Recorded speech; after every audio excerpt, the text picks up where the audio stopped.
कुछ अच्छा करें, आओ मिलकर कुछ अच्छा करें। जैसा कि मैंने वादा किया था कि इस चैनल पर मैं आपको सामाजिक, राष्ट्रीय, अंतर्राष्ट्रीय ऐसी समस्याओं को साथ लेके डिस्कशन करूंगा, बताऊंगा, जो वास्तव में आपको बताएगा कि अरे ये प्रॉब्लम बहुत ही महत्वपूर्ण है और इसका तो निदान अभी तक क्यों नहीं किया गया है। तो धीरे धीरे मैं आपको एक एक समस्या से सामने लाऊंगा। आप लोगों के रिमार्क्स बहुत जरूरी हैं। साथ ही साथ हम राष्ट्र के लिए अगर कुछ कर सकें, तनिक भी कर सकें, तो शायद हमारा जीवन धन्य हो जाएगा। तो इसके लिए बस अगर सार्थक विचार हैं, पॉजिटिव विचार हैं, तो दीजिए प्लीज। इतनी रिक्वेस्ट है, निगेटिविटी मत फैलाइए। निगेटिविटी वैसे भी दुनिया में बहुत है। पॉजिटिव व्यूज दीजिए। क्या बेस्ट हो सकता है, क्या प्रैक्टिकल हो सकता है, क्या वो डिप्लॉय किया जा सकता है, क्या एग्जीक्यूट किया जा सकता है, वो विचार दीजिए। और हम सब मिलके हो सकता है कि कोई बहुत महत्वपूर्ण निदान निकाल सके।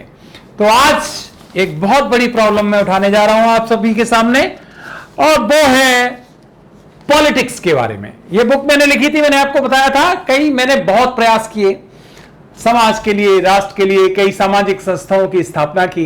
जितने हमारे पास रिसोर्सेस थे मैंने प्रयास किया, सब कुछ किया। ये एक पुस्तक थी, लुटता भारत सशक्ते लोग। लुटता भारत सशक्ते लोग, लोगों की क्या प्रॉब्लम है उसके बारे में विवेचन किया था। देवेश कुमार पाठक हमारे नाम से लिखी हुई है। युवा क्रांति संगठन नाम का मैंने एक संगठन भी स्थापित किया था और कई लोग उससे जुड़े थे, कोशिश की थी, लेकिन रिसोर्सेज की कमी और कई ऑब्स्टेकल सामने आते हैं, इसलिए उतना हम नहीं कर पाए जितना करना चाहिए। लेकिन मुझे कोई अफसोस नहीं है कि कुछ तो करने का प्रयास हमने किया। हम जो कर सकते हैं वो किया, आज भी कर रहे हैं, और जब तक सांस चलेगी तब तक कोशिश करेंगे समाज के लिए, राष्ट्र के लिए, पर्यावरण के लिए, ब्रह्मांड के लिए जो कर सकते हैं वो करेंगे। अगर इतना भी कर सके तो बहुत होगा। चलिए, इसमें ये पुस्तक मैंने जितने भी एग्जीक्यूटिव्स थे ओवरऑल उनको सबको भेजी थी। चाहे अटल बिहारी वाजपेयी साहब थे, उस समय प्राइम मिनिस्टर साहब थे, ये 90s की बात है। साथ ही साथ मैंने कई लीडर्स को भेजी थी, जितने भी मेंबर ऑफ पार्लियामेंट थे। लेकिन इसमें कुछ चीजें ऐसी थी जिसको उन्हें उठाना नहीं था। जो चीजें थी, कई चीजें इसकी मानी नहीं, या कुछ भी मान लीजिए कि वो पूरी हो गई, लेकिन कई चीजें पूरी नहीं की गई। तो चलिए बताते हैं। आज महत्वपूर्ण जो है वो राजनीतिज्ञों के बारे में है, पॉलिटिशियंस या पॉलिटिक्स। इसके बारे में मैं आपको बताने जा रहा हूं कि मैंने क्या विचार लिखे थे। हमारे साथ एक बहुत बड़ा ग्रुप था और क्या उसमें था, हम लोगों की वेदना क्या थी। आपको भी अब हम बड़े स्केल पर इसको जोड़ने का प्रयास करेंगे और अपने अपने सार्थक विचार, पॉजिटिव विचार प्लीज दीजिए। चलिए देखिए, आज हिंदुस्तान में चाहे एक ऑफिस असिस्टेंट ले लीजिए, चाहे ऑफिस बॉय ले लीजिए, इवन ऑफिस बॉय के लिए भी कुछ निर्धारित योग्यताएं होती हैं। आपको क्लास 10 पास होना चाहिए, क्लास 8 पास होना चाहिए, क्लास 5 पास होना चाहिए। आपको ये काम करना होगा। आपकी जैसे ही 60 इयर्स होगी आपको रिटायर कर दिया जाएगा। इन टर्म्स एंड कंडीशंस के तहत आप काम करेंगे। सब कुछ होता है। मैंने सबसे छोटा उदाहरण दिया, ऑफिस बॉय। वहां से आगे बढ़ते चले जाइए, चाहे वो क्लरिकल पोस्ट हो, चाहे क्लरिकल के बाद सबऑर्डिनेट पोस्ट हो, चाहे ऑफिशियल पोस्ट हो, या चाहे सुप्रीम कोर्ट, हाई कोर्ट के जजेस हों, कोई भी पोस्ट हो, सबके लिए एक तो निर्धारित योग्यता होगी कि आपको इतनी योग्यता चाहिए, और आपका रिटायरमेंट एज जरूर फिक्स होगा कि आप इतने साल पे रिटायर हो जाएंगे, और सर्टेन सर्विस कंडीशंस होंगी। हमारे यहां एक विडंबना है, और वो ये है कि राजनीति में किसी तरह के कोई पैरामीटर्स फिक्स नहीं किए गए हैं। राजनीतिज्ञ के लिए, किसी पॉलिटिशियन के लिए कोई योग्यता नहीं। कक्षा 4 पास हो कोई बात नहीं, कक्षा 3 पास हो कोई बात नहीं। अगर कहीं सब जगह से फेल हो गए, सब जगह रिजेक्टेड हो गए, राजनीति में आ जाओ तो सबसे पहला पॉइंट कितना बड़ा पॉइंट है, कोई योग्यता निश्चित नहीं की गई है। पॉइंट नंबर 2, कोई सर्विस कंडीशंस तय नहीं की गई हैं, कोई सर्विस कंडीशंस तय नहीं की गई हैं। इसका मतलब यह हो गया कि आप अगर आपका प्रभाव है, चाहे वो कैसे भी है, अच्छे कामों से या बुरे कामों से या किसी पार्टी के थ्रू आप चुनाव में लड़ जाते हैं और अगर आप जीत जाते हैं तो फिर आप बादशाह हैं, आपको कोई टोकने वाला नहीं। इवन आईएएस आईपीएस ऑफिसर्स जो इतनी मेहनत करके सिलेक्ट होते हैं, उन पर भी आपका हुक्म चलेगा। आप पॉलिसी बनाएंगे देश के लिए, आप विधानसभा विधान परिषद में बैठेंगे या लोकसभा राज्यसभा में बैठेंगे, देश के लिए नीति निर्धारण करेंगे, लेकिन नीति के बारे में आपको कुछ पता नहीं। क्यों? क्योंकि आपने ना तो एजुकेशन ली है उस तरह की, उस स्थिति की, और न ही आपको उतना ज्ञान है, लेकिन आप नीति निर्धारक बन जाते हैं। कितनी विडंबना है कि देश को चलाने वाले और अगर इस तरह के लोग होंगे तो कैसे देश चलेगा। क्योंकि अगर शिक्षा ही नहीं, अगर आपको पता ही नहीं है सिस्टम को कैसे चलाया जाए, तो आप उसको क्या चलाएंगे। आज तक कभी भी किसी भी लोकसभा राज्यसभा में इस बात का निर्धारण करने की कोशिश नहीं की गई। क्यों नहीं की गई, आप लोग खुद सोचिए। कहीं नहीं बताया गया कि आपकी इतनी एजुकेशन जरूर होनी चाहिए, आपकी सर्विस कंडीशंस जरूर होनी चाहिए। अगर आपने ये किया तो आपको तुरंत निकाल दिया जाएगा, उसी दिन से आपको टर्मिनेट कर दिया जाएगा। बिल्कुल नहीं। अगली विडंबना है कि आपको रिटायरमेंट की कोई चिंता नहीं, काम करते रहिए। आप 30 के हैं तो भी ठीक है, 35 के, 40 के, 45 के, 50 के, 60 के, 70 के, 80 के, काम करते रहिए। अगर शारीरिक रूप से कोई दिक्कत आ जाए, कोई प्रॉब्लम आ जाए, तो भी कोई दिक्कत नहीं, आपकी सुविधा होगी। आपको वहां तक ले जाया जाएगा, बाकायदा आपको सदन में बिठाया जाएगा, आपको सब सुविधाएं प्राप्त होंगी। आपको जो सुविधाएं चाहिए, मकान है या बिजली है या फिर टेलीफोन है, सब कुछ मिलेगा। कोई किसी तरह का उसमें अड़चन नहीं होगा कि अब आप इनकेपेबल हैं, काम नहीं कर पा रहे हैं। अगला पॉइंट, अब तो इनका सैलरी भी शुरू हो गया और पेंशन भी शुरू हो गया, तो अच्छी बात है, ऐसा नहीं, क्योंकि वो काम करते हैं समाज के लिए, राष्ट्र के लिए, बहुत अच्छी बात है, होना चाहिए। लेकिन पॉइंट ये उठता है कि क्या वास्तव में उतनी कार्यकुशलता से ये लोग काम कर पाएंगे जितनी कार्यकुशलता से कोई स्किल्ड ट्रेंड लोग कर सकते हैं।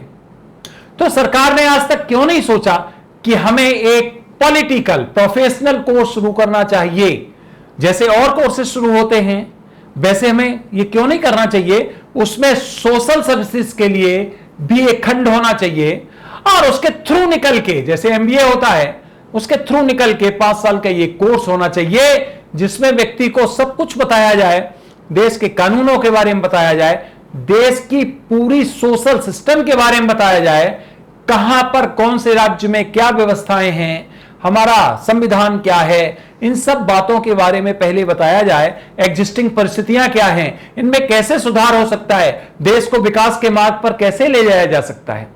अगर ये चीजें 5 साल का कोर्स किया जाए और जो लोग इंटरेस्टेड हैं इस लाइन में वो पहले उस कोर्स को करें और उसके बाद में चुनाव में खड़े हों, तो कैसा रहेगा। आज तक किसी ने नहीं सोचा। क्यों नहीं सोचा?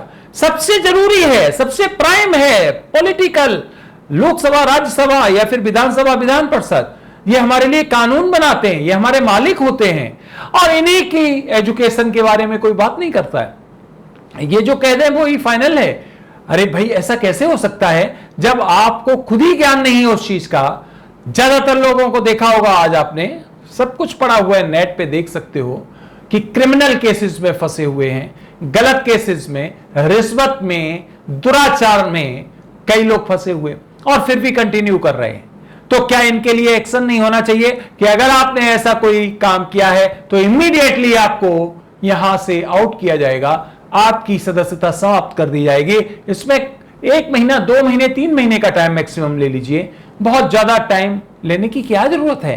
तो आज देख रहे हो पॉलिटिकल करप्शन जिसको कहते हो कितना बढ़ चुका है। आज गुंडे, मवाली वो ज्यादा आगे बढ़ रहे हैं राजनीति में। क्यों? क्योंकि उनके ऊपर किसी तरह का चेक नहीं है, उनके ऊपर किसी तरह की कोई बाउंडेशंस नहीं है। तो फ्रेंड्स, आपने 3 महत्वपूर्ण चीजें समझ ली। रिटायरमेंट एज नहीं, फाइनेंशियल पूरा फायदा, फिर आपको बेसिक कोई एजुकेशन की जरूरत नहीं, आप गुंडे हैं तो भी काम कर सकते हैं और अच्छा काम बल्कि कर सकते हैं। तो इस तरह से हमारे पूरे के पूरे राष्ट्र को कमजोर करने में, जर्जर करने में पॉलिटिकल सिस्टम का बहुत बड़ा हाथ है। अगर हमने इनको अच्छी तरह से ट्रेंड किया होता शुरू से, कॉलेज बनाइए, आप हर राज्य में एक कॉलेज बनाइए, पॉलिटिकल उसमें बाकायदा शिक्षा दीजिए। प्रॉब्लम क्या है? पब्लिक एडमिनिस्ट्रेशन, सिविल सर्विसेज में एक सब्जेक्ट होता है ऑप्शनल, पब्लिक एडमिनिस्ट्रेशन, उसको पूरा इसमें इंडक्ट करिए। पब्लिक एडमिनिस्ट्रेशन से ही तो आप डे टू डे होंगे, उसी से आप डेली काम करेंगे। साथ ही साथ हमारी कॉन्स्टिट्यूशन है, साथ ही साथ हमारे देश की रीति रिवाज हैं, उनके बारे में पूरा ट्रेनिंग देने में क्या प्रॉब्लम है? क्योंकि आप एक पब्लिक फिगर बनने जा रहे हैं। इसमें ऐसा कुछ नहीं है, आज तक इन्होंने नहीं सोचा है। हम 75 साल पुराने डेमोक्रेसी हो चुके हैं, क्या हमें नहीं सोचना चाहिए? क्या बाकी सभी डिपार्टमेंट्स में 60 साल में रिटायरमेंट जरूरी है? किसी में 58 साल, किसी में 65 साल, मैक्सिमम 70 साल होता है कुछ पोस्ट के लिए, बाकी सब ज्यादातर 65 या 60। सुप्रीम कोर्ट के जजेस भी 65 तक रिटायर हो जाते हैं, हाई कोर्ट के 62 में रिटायर हो जाते हैं। इसी तरह से आपके जो गवर्नमेंट एम्प्लॉयज होते हैं 60 या 58 पे रिटायर हो जाते हैं। तो वो काम करने की अवस्था में नहीं रहते हैं, लेकिन आप काम करने की अवस्था में कभी भी हो सकते हैं। चाहे आप 70 के हो गए, 80 के हो गए, 90 के हो गए, तब भी आप कर सकते हो, डिसीजन ठीक ले सकते हो। तो ऐसा नहीं हो सकता है। तो यह बहुत बड़ी विडंबना है। इसको यहां की जनता तरह तरह से इन मुद्दों को उठाकर और सरकार का ध्यान आकृष्ट करके चेंज करा सकती है। अदरवाइज क्या होगा? अदरवाइज यह होगा कि आज हमें हम दुनिया में सबसे आगे होना चाहिए था, हम नहीं हैं। जापान देखिए हमसे कितना आगे हो गया है, अमेरिका देखिए कितना आगे हो गया है, इस तरह से चाइना देखिए कितना आगे हो गया है। लेकिन हमारी पॉलिटिकल जो विंग है वो बहुत अच्छा काम नहीं कर पा रही है। या पर्सनल एनिमिटी, क्यों? क्योंकि आपका दिमाग उतना वाइड नहीं है। पर्सनल एनिमिटी, पर्सनल इंटरेस्ट ज्यादा है। आप देखिए करोड़ों अरबों लोग कमा लेते हैं। जो साइकिल से चलते थे पहले, वो आप उनके यहां देखिए तो अकूत संपत्ति है और उसका लेखा जोखा करने वाला कोई नहीं है। क्यों? क्योंकि उनको अधिकार मिले हुए हैं, पॉलिटिकल अधिकार ऐसे मिल जाते हैं कि फिर उन पर कोई हाथ नहीं डाल पाता है। तो फ्रेंड्स, इसमें मैंने 4 बिंदु आपके लिए डाले हैं पॉलिटिकल। मैं बहुत और आगे विवेचन दूंगा, धीरे धीरे दूंगा, कई पॉइंट्स पे दूंगा। आप अपना इस पर दिमाग चलाइए। हम और आप ही कुछ करेंगे, यहां की जनता ही कुछ करेगी, यहां के लोग ही कुछ करेंगे, तभी परिवर्तन आएगा। नहीं तो अगर परिवर्तन आना होता तो 75 साल में परिवर्तन दिखाई देता, आज तक नहीं दिखाई दिया। तो हमारी पब्लिक ही कर पाएगी, हम और आप मिलकर कर पाएंगे। जब इन बातों पे आंदोलन होंगे, ये सकारात्मक बातें हैं, जातिवाद, संप्रदायवाद, क्षेत्रवाद, इन पर बातें, ये टॉपिक ओवर होने चाहिए। अब इन पर चर्चा की जरूरत नहीं है। इन चीजों पर चर्चा की जरूरत है जहां राष्ट्र को आगे बढ़ाया जा सके। तो चलिए हम और आप मिलकर कुछ प्रयास करते हैं।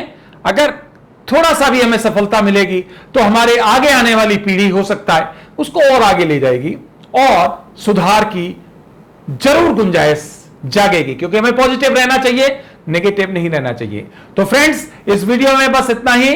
कई बिंदु हैं इसमें अभी कवर करने के, आगे 1 बाय 1 कवर करूंगा। कुछ बिंदु मैंने आज आपको पॉलिटिकल एरेना के दिए हैं, आप इन पे विचार करिए और पॉजिटिव व्यूज क्या हो सकता है बेस्ट वो दीजिए, नेगेटिव व्यूज मत दीजिए। ऐसा हुआ वैसा पुराने इतिहास को उठाने से कोई फायदा नहीं, क्योंकि वो चेंज नहीं हो सकता है। हमें आगे क्या करना चाहिए उसके बारे में अगर आपके पास सार्थक विचार हैं तो बहुत बहुत स्वागत है। और अच्छा कोई विचार होगा तो उसको बाकायदा मैं वीडियो बना के लोगों के सामने प्रस्तुत करूंगा, आपके नाम के साथ करूंगा कि देखिए ये एक और सकारात्मक महत्वपूर्ण विचार सामने आया है। तो इस वीडियो में इतना ही। अगला वीडियो मैं बहुत जल्दी आपको फिर देने वाला हूं। ये वीडियो आपने देखा उसके लिए धन्यवाद। अभी तक चैनल सब्सक्राइब नहीं किया तो प्लीज सब्सक्राइब करिए, क्योंकि इसमें मैं राष्ट्रीय, सामाजिक, अंतरराष्ट्रीय ऐसे ही मुद्दे उठाऊंगा जो जन सामान्य के लिए होंगे, जो मासेस के लिए होंगे। थैंक्स अ लॉट वीडियो देखने के लिए। अगले वीडियो का इंतजार करिए। आप सभी को मेरी तरफ से वंदे मातरम।